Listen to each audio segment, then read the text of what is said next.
So, I had an idea for an adult visual novel. A space cowboy is wronged by a huge space corporation, somehow obtains his own ship, then builds himself a crew to take down this space corporation. It was going to be a story about the underdog fighting back. A David Goliath in space. It was going to be funny, sexy, emotional, and above all else, what a hell of an entertaining journey through space. Then Classy Lemon did it. Just better. Hello my fellow degenerates, my name is Billy, and welcome to the AVN channel's review of Projekt Passion. With a K, because it's more creative that way. Just like it's more creative to hit the subscribe button, and if you enjoyed, drop a like. That was terrible. Yeah, it's more creative to subscribe. Shut up.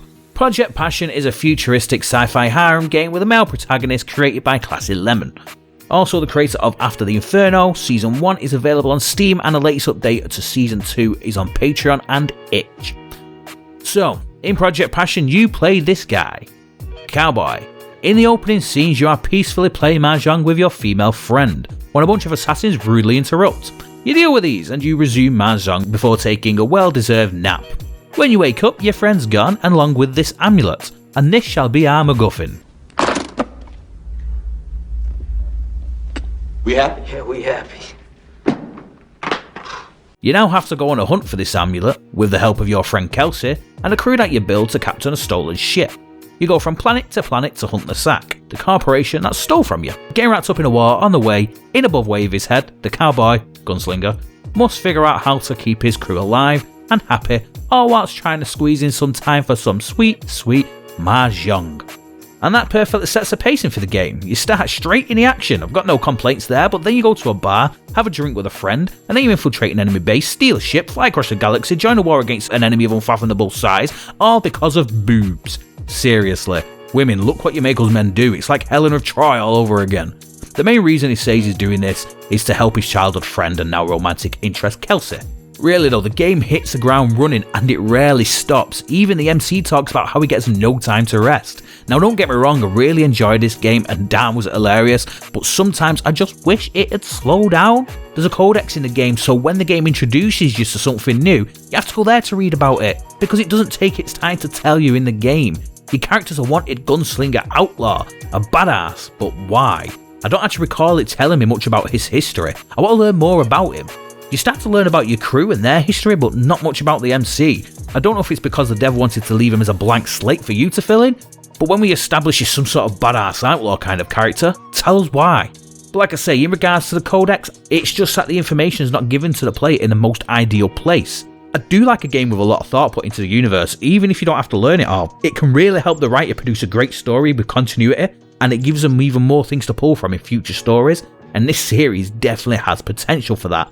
But if all else fails, at least it's hilarious, honestly. I was constantly laughing throughout, very much reminding me of that Deadpool style humour, but don't let the fact that it's a comedy visual novel put you off if that's not your thing. It can still be more serious in scenes, and in fact it switches between the two rather seamlessly.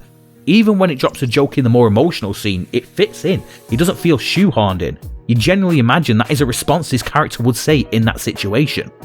So, who is this Deadpool-esque character I speak of? Well, he's commonly referred to as a cowboy, but he prefers being called the gunslinger, but you can name him whatever you want. Depending on your dialogue choices, he can be a kind-hearted, friendly guy, he can be a witty, cocky comedian, or he can just be a mix of the three. Your choice. He tends to be overconfident though, but at the end of the day, he is only human and he knows this, and he knows he can make mistakes, and the tasks do begin to weigh on him. Then you have Araya. She's the first person we meet. Not really a love interest at this point, at least not in Season 1 anyway, but she is the female friend you're playing Meizong with at the beginning of the game. And she goes missing. The main issue with this character is the way she and the MC are with each other. You'd think they've been in a serious relationship for years, but the MC states he's been with her for about a week. Not long after meeting Araya, you get introduced to Sandra, an android, specifically an SX9 android, like 6'9 android. A 69 android, yeah, Mahjong bot basically. But she does have what equates to a human emotion, and she's had to suppress her desires due to her previous owner, but once you unlock this, she starts off as this sweet, innocent, naive android, and basically turns into a Mahjong obsessed freak. Yeah, so, star of the week for me. Then you have Kelsey, sorry.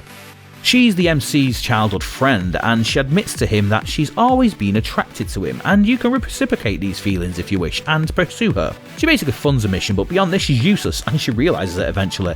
She then starts to take it up on herself to start to improve, which gives you high hopes for the character in Season 2. But she's still a good character in Season 1 and helps keep the MC grounded when it comes to his wild plans. And then you have Vesnia, a simple bartender. The devil. Tired of her job, you manage to persuade her to join your crew as a cook, and as you journey on with her, you find some interesting facts about her and her background. She has a rather dark history and possibly could be a problematic character in the future for you, depending on the events of Season 2. And honestly, I can't wait to see what comes with this character. Blazing Bow! Emily. Emily's an intern and used to work for SAC until they all abandoned her and left her at the facility you infiltrated. Knowing that she's good with guns, you decide to hire her, and then you find out she's really good with guns. On the surface, she's fun, playful and very naive, and once you get to know her, you realise there's actually a much sadder side to her because it's a visual novel and nobody can have a happy background story. Not long after meeting Emily, you meet the Space Ninja, also known as Ash, a space assassin. Them two are very different things, you see. She's one of those people that in the age of guns, she likes to use swords to seem cooler. But she's hot doing it, so let it slide. She's a silent lone wolf kind of girl who joins you for her own personal mission, and you guessed it, she has a sad backstory. And finally you have Illyria. Illyria? That one. English, mother! Do you speak it? The hot alien pilot. She covers her eyes because they will kill you, but it's okay because she can see through them because she's soulsborn. Wait, no, spiritborn. That's some religious mumbo-jumbo for her species. All you need to know is that she's blue, she's hot, and she's down to Meizong. She's also a damn good pilot with a sad backstory. Oh, there's one more character I would like to mention, and that's Allison. Now, she's not a love interest at this point, but she is looking like a hot goth girlfriend, so yeah. I expect to see that in Season 2, Classy Lemon. I won't be happy if you're hanging this bait in front of me and you ain't gonna let me bite. I'm gonna bite it. Right on the ass. Building relationships in the game is pretty simple. Click the pink dialogue choices. Although I did miss one Mahjong scene apparently, and I'm not sure how. But how does Project Passion look? Yeah, I'd say it's pretty good. It's pretty good. It looks great. The renders are well done, and not only that, the animations, not even the animations, right? The game has full-blown voice-acted scenes in them. Yeah. Now, time for the final ingredient. Love. Your love. What? They're only short, but honestly, they're good. They're great. The characters look unique and individual, and lighting is well placed, and everything pops out nicely. And also, I do have to mention the usage of whip pans really adds to the comedy effect, so no real complaints in this department. The UI also looks great. The dialogue is easy to read, and it's easy to discern which characters are speaking. The characters open their mouths to speak in the renders, and the characters' names are actually colour coordinated with the character's appearance. For example, Ash wears black and red. Her name is a colour black and red, and so on. Very clear, very good. But I do want to spin back around to some animations, as I mentioned before. This actually took me back a bit. To see something like this in a visual novel with real dialogue and animations, that's amazing. On top of this, the Mahjong scenes are good as well. They seem to be 1 to 2 second loops repeated with a panning camera, switching angles from time to time, but they have the moaning voices, so it's done really well. And the loops are very smooth, but I do want to state it is unintentionally comedic from some of the things they say. Are you getting there? Yes, my darling. Oh, spithing, this is much enjoyable. Oh, I do agree. What a marvellous way to spend the afternoon. May we pop out for a spot of tea after this? All this sucking has made me rather parched. Oh, certainly, my dear. No, but seriously though, they're way too polite. The characters sometimes sound like a pair of shy virgins trying to do dirty talk as they play their first game of Mahjong. It's hilarious. But speaking about the audio, start with the music. There's a fair amount, and it really suits the scenes well. But along with this, it also has ambient noise on certain scenes, which I do really like as it adds to the feel of the immersion of the world, like the humming of the spaceship and whatnot, and it helps you actually visualise being in the scene, along with the sound effects that are also used really well, from the sound of gunshots to bodies dropping, and even during the games of Mahjong, like I said. And as I mentioned earlier with a visual novel with actual voice acting, both in the cinematics and in the Mahjong scenes. Except it's not actually talking during the Mahjong scenes, the dialogue is in text, it's just the players moaning at the fact that they're really enjoying the Mahjong game. Yeah, that's it, that's what it is. Wow, I really struggled to phrase that one in the context of Mahjong. Then let's get down to some of the mechanics in the game, or lack thereof. Again, it was your standard visual novel with dialogue choices, and again the choices don't seem to make a significant difference other than the relationships you unlock, which can be everything since it's a harem game. However, I will say the game frequently gives you 3 dialogue choice colours. Blue for friendly, purple for witty, and red for aggressive, and sometimes pink for flirting.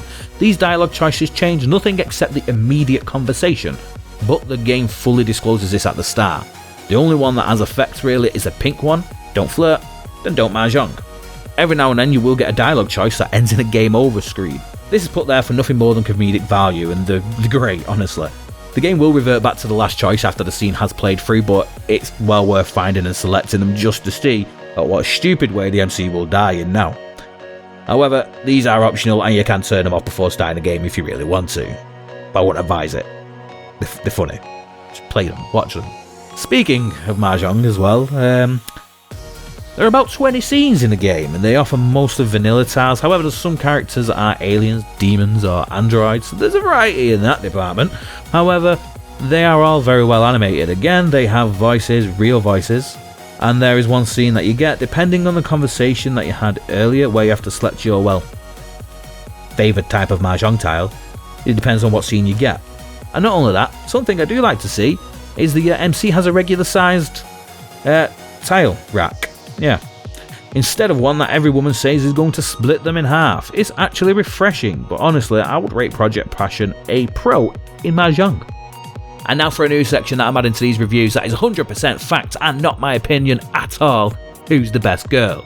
This one is a difficult one. I wasn't sure about Emily at first, but once I learnt more about her and her personality contrasts with her background, she began to grow on me and became an interesting character, and not just a cheerful upbeat version of the MC. However, then you meet Ash, the hot red-headed assassin. At first, she doesn't want to talk to you, but again, once she starts opening up, you learn about her, you start to understand why she is as she is. So ultimately, I had to choose Sandra.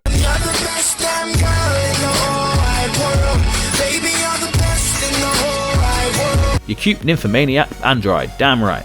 So, overall, the game is top tier. I've been laughing from start to end, and even at the odd scene that hits the feels. If you're looking for a fun visual novel, I couldn't recommend this one more. It's a nice breath of fresh air, especially if you've been playing a lot of hard-hitting ones. It's a nice easy read, and it looks great, the audio's great, and it even has Warthog. Yeah. So, if you haven't already, get this game on your list. Honestly, you won't be disappointed. And the message to all you devs out there, stop stealing my ideas. I'm trying to get rich over here.